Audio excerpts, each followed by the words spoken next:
जय हिंद, नमस्कार। मैं मोहन पाठक और आप सभी को ये सूचित करते हुए बहुत ही खुशी हो रही है मुझे कि आज से लगातार पूरे के पूरे एक महीने, शायद एक महीने से ज़्यादा भी लग जाए, हम बात करेंगे 30 प्लस स्वतंत्रता सेनानियों के बारे में जो हमारे देश को आज़ाद कराने में अपनी महत्वपूर्ण भूमिका निभाए हुए हैं। जिनमें अगर हम कुछ नाम लें तो जैसे भगत सिंह, झांसी की रानी, बेगम हजरत महल, तात्या टोपे और साथ ही साथ चंद्रशेखर आज़ाद, भगत सिंह, सुखदेव राजगुरु, फिर उसके बाद बहुत सारे ऐसे सेनानी हैं, राम प्रसाद बिस्मिल, अशफाक उल्लाह खां। इन सारे लोगों के बारे में हम जानेंगे, इनके जीवन परिचय के बारे में जानेंगे। जैसा कि आपने हमारे ऊपर के थंबनेल को देख के जान लिया होगा कि आज की कड़ी में हम जानेंगे कित्तूर की रानी चेन्नम्मा के बारे में जानेंगे।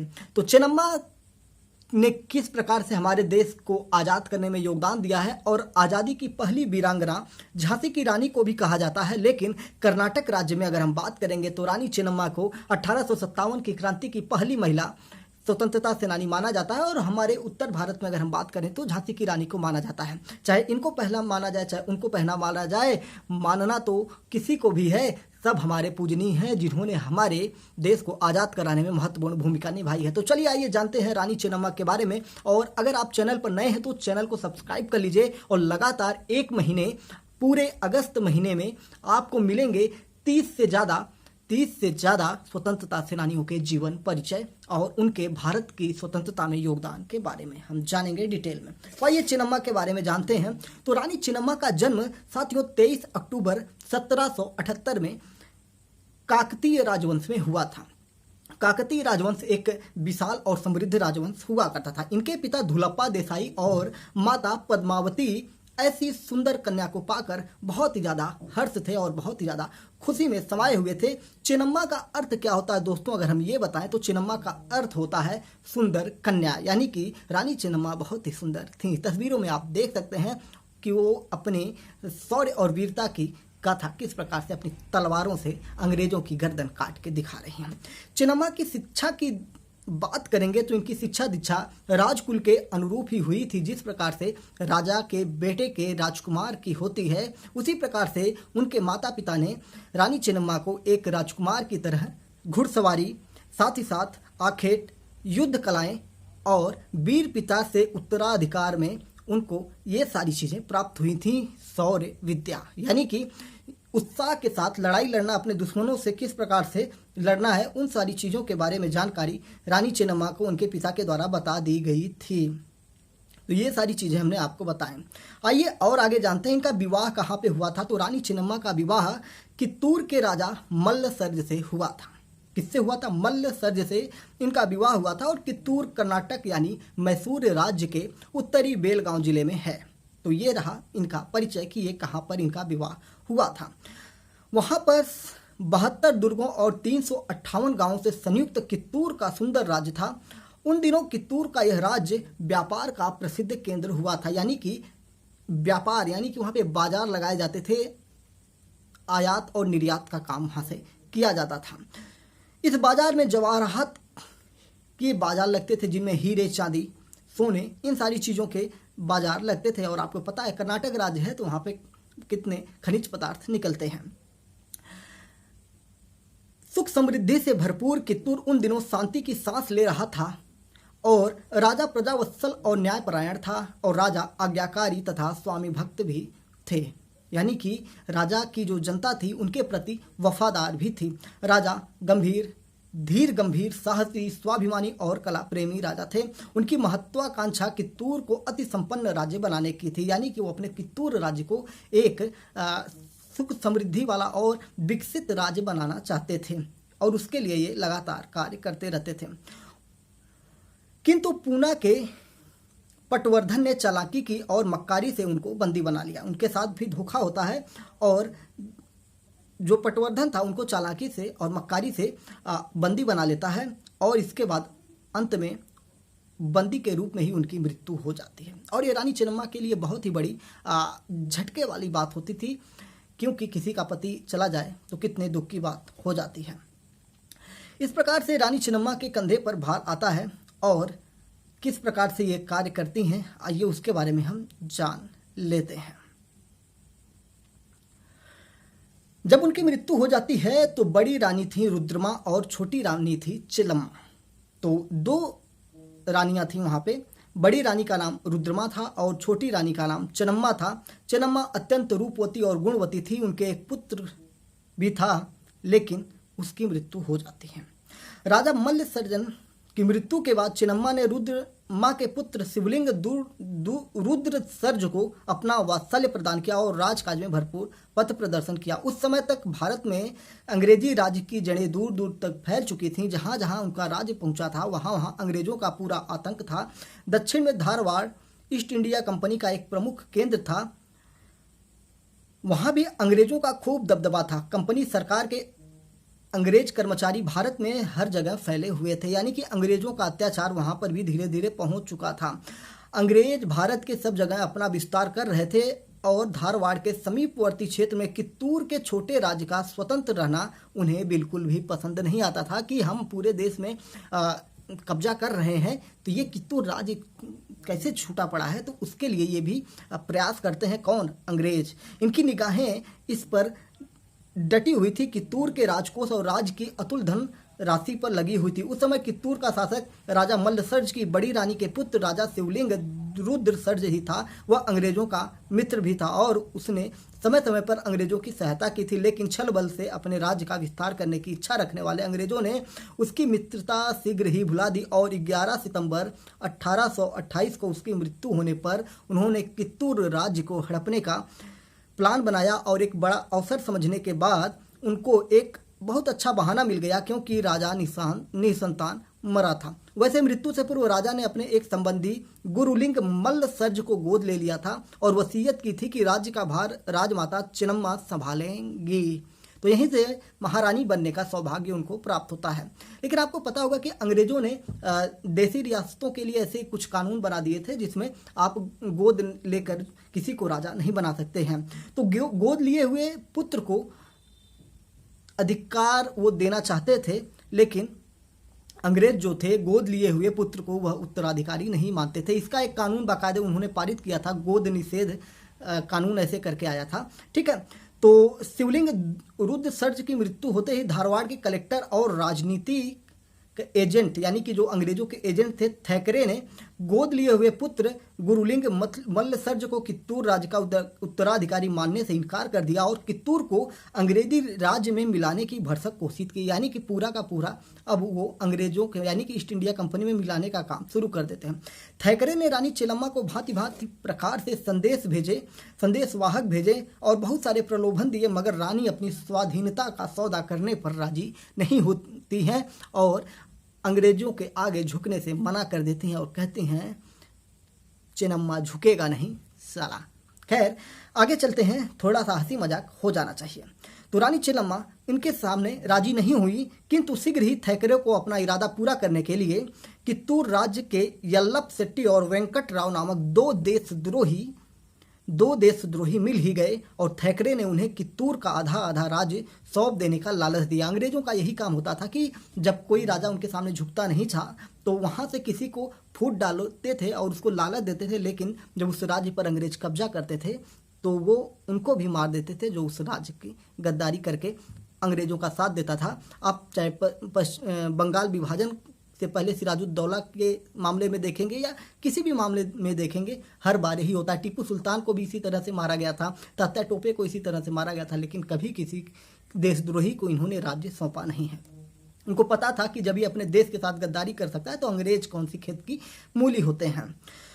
तो कित्तूर के राज्य को लालच दिया गया कि तुमको इस प्रकार से हम देंगे, लेकिन इस लालच में आने के बाद यल्लप ने थैकरे को बताया कि जब तक रानी चेन्नम्मा मौजूद हैं कंपनी सरकार की दाल नहीं गलने वाली है। यानी कि जितने भी भेद थे कर्नाटक कित्तूर के, उन दोनों ने देशद्रोहियों ने सारा बक दिया। कंपनी सरकार की दाल नहीं गल सकती, ऐसी बात जब उन्होंने कही तो अंग्रेजों का पारा हाई हो गया और वो अपनी साजिश में आगे बढ़ चुके थे।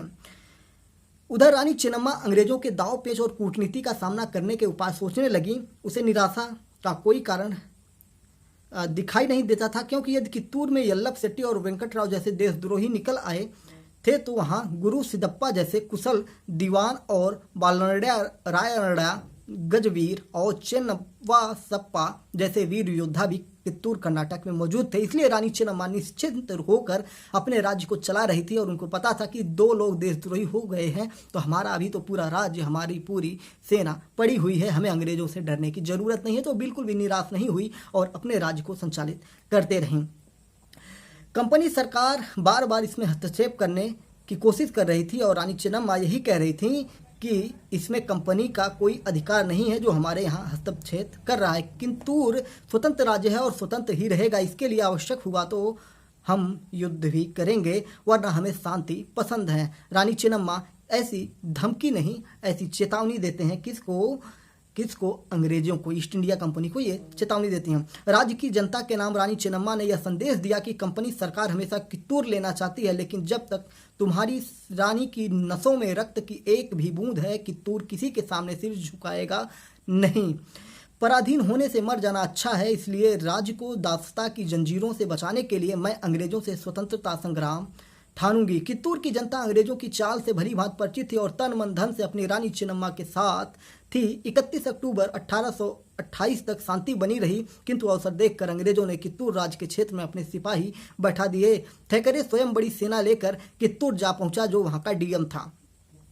रानी उससे हतोत्साहित नहीं हुई। उसके राज्य में पहले से ही सर्वस्व युद्ध की तैयारियां होने लगी थी। रानी ने बड़े रण कौशल के साथ अंग्रेजों से जूझने की योजना बना रखी थी। उन्होंने सेना की कमान बालनड्या, रायनड्या, गजवीर और चेन्नवासप्पा आदि योद्धाओं के हाथों में दे रखा था। 23 सितंबर 1828 का दिन भारतीय स्वतंत्रता संग्राम के इतिहास में स्मरणीय रहेगा। उस दिन कित्तूर के किले पर अंग्रेजों का घेरा पड़ गया था, यानी कि पूरे किले को अंग्रेजों द्वारा घेर लिया गया था। अब बजने वाली थी तलवारें, एक दूसरे से लड़ने वाली थीं। और उनके मदांध नेता थेकरे किले के बाहर से धमकी देता हुआ, ललकारता हुआ आगे बढ़ा और बोला कि हम कित्तूर को अपने कब्जे में लेने वाले हैं। तभी अचानक किले का फाटक खुला और मर्दन वेश में रानी चेन्नम्मा शेरनी की भांति अंग्रेजों की सेना पर टूट पड़ी। उसके पीछे 2000 देशभक्तों की जुझारू फौज थी। भयानक युद्ध हुआ। कित्तूर के सैनिकों ने अपने प्राण हथेली पर रखकर अंग्रेजों के सामने रानी चेन्नम्मा की प्रेरणा से उनमें बिजली की शक्ति भर दी गई थी। उनके प्रचंड वेग को अंग्रेज सेना न सह सकी। चेन्नम्मा की तलवार ने कहर मचा दिया। थेकरे मारा गया। रानी चेन्नम्मा की तलवार से अंग्रेजों का डीएम, कित्तूर का डीएम मारा गया। चेन्नम्मा की तलवार ने कहर मचा दिया। थेकरे मारा गया और अंग्रेज सेना भाग खड़ी हुई। देशद्रोही यलप्पा शेट्टी और वेंकटराव का भी काम तमाम कर दिया गया। बहुत से सैनिक और गोरे अफसर मारे गए और बंदी बना लिए गए। चेन्नम्मा ने अंग्रेज अफसरों के साथ उदारता का व्यवहार किया और उन्हें छोड़ दिया। यहाँ पर भारत की सबसे बड़ी जो बात है, भारत के राजाओं की, जो भारत का सनातन धर्म होता है, उसके हिसाब से जब राजा को मार दिया जाता है तो उसकी सेना को नहीं मारा जाता है। और उसी हिसाब से रानी चेन्नम्मा ने इस प्रकार का कार्य किया। हालांकि अंग्रेज ऐसा नहीं करते थे। अगर अंग्रेज रानी चेन्नम्मा को मार देते तो साथ ही साथ उनके पूरे सैनिक दल को भी मार देते, लेकिन रानी चेन्नम्मा ने थेकरे को मारने के बाद उनकी पूरी सेना को वापस भेज दिया था। लेकिन वो जो दोनों देशद्रोही थे उनकी गर्दनें काट दी गई। देशद्रोह का एक ही फैसला होता है, सजा होता है मौत। जब ये सब घटनाएं घट जाती है तो थोड़े ही दिनों में स्वतंत्रता की यह लपट माल प्रभाव और कित्तूर के निकटवर्ती सभी इलाकों में फैल गई और मद्रास और बंबई से अंग्रेजों को बहुत बड़ी सेना मंगानी पड़ी। कित्तूर के किले पर अंग्रेजों का दूसरा बड़ा घेरा बनता है, क्योंकि अंग्रेज का एक डीएम मारा गया था और अंग्रेज सेना हारी थी, तो अंग्रेजों के मान सम्मान की बात यहाँ पर लग गई थी। दूसरा घेरा जब डाला गया तो उसकी तारीख की अगर हम बात करेंगे तो कित्तूर के किले पर अंग्रेजों का दूसरा बड़ा घेरा 3 दिसंबर 1824 को पड़ा। इस बार अंग्रेज की सेना की कमान डीकन के हाथ में थी। अंग्रेजों के पास सेना भी अधिक थी और हथियार भी अधिक थे, लेकिन कित्तूर से देशभक्तों की वीरता के सम्मुख उसे दोबारा हार माननी पड़ी। 5 सितंबर 1824 को अंग्रेजों ने पुनः सारी शक्ति लगाकर घेरा डाला। कित्तूर की बची खुची शक्ति इकट्ठी करके रानी चेन्नम्मा ने एक बार फिर अंग्रेजों के आक्रमण का सामना किया और कित्तूर के रणबांकुरों ने अपनी जान की बाजी लगाकर किले की रक्षा की, मगर अंग्रेजों की सुसज्जित सेना और भारी तोपखानों का मुट्ठी भर स्वाभिमानी देशभक्त भला कब तक सामना करते। यही नहीं, गिने चुने देशद्रोहियों के कामों ने कित्तूर की रही सही शक्ति की कमर तोड़ दी थी। देशद्रोहियों ने जाकर मुखबिरी की और अंग्रेजों ने पूरे किले को घेर कर वहां पर हथियार चालू कर दिया गया।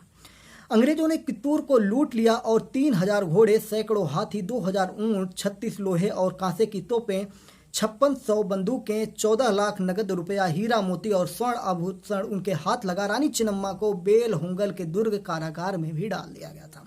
सारी धन दौलत लूटने के बाद रानी चिन्नम्मा को कारागार में डाल दिया गया। गुरु सिद्धप्पा सहित कित्तूर के 20 सरदारों को फांसी दे दी गई। अकेले रायण्णा बचकर भाग निकले। कुछ वर्षों तक वह अंग्रेजों से छिपते छिपाते रहते थे, खूब उनको छकाते रहे, लेकिन गुप्तचरों की सहायता से अंत में पकड़े गए और उन्हें भी फांसी पर लटका दिया जाता है।